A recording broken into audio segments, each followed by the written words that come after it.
Pardonner l'impardonnable, étude de cas inspirante. Certains actes en sont si violents, si injustes, qu'il semble impossible à pardonner. Comment peut-on pardonner l'impardonnable? Aujourd'hui, dans Étude de cas, je te raconte l'histoire vraie d'une femme qui a choisi de pardonner au meurtrier de son fils. Et on verra ensemble ce que cela signifie vraiment, pardonner à la manière de Christ. Nous sommes en Afrique du Sud, dans les années 90, juste après la fin de l'apartheid. Un jeune homme blanc policier tue un jeune noir sous prétexte de contrôle. Ce jeune, c'était le fils d'une femme croyante nommée Nokuthula, dont le nom en langue zoulou signifie pacifique, calme. Elle a tout perdu ce jour-là. Son fils, sa joie, sa raison de vivre.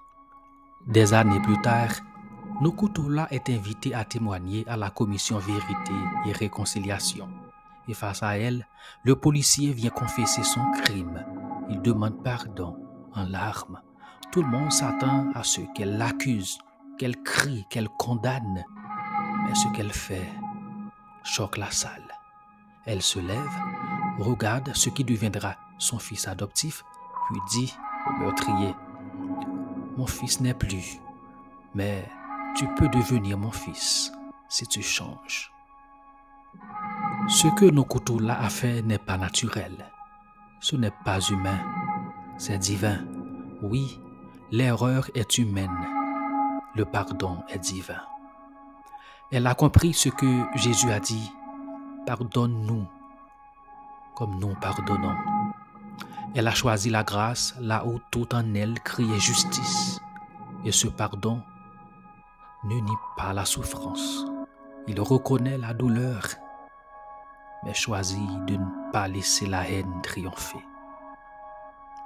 Et toi, qui t'as blessé, qui t'a trahi, humilié, rejeté, détruit peut-être? Pardonner ne veut pas dire excuser. Cela veut dire libérer ton cœur du poison. Tant que tu ne pardonnes pas, c'est toi qui es prisonnier.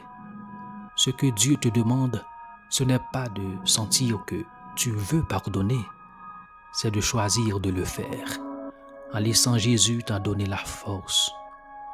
Pardonner à ceux qui t'ont offensé est avant tout pour ton bien-être, ta guérison intérieure.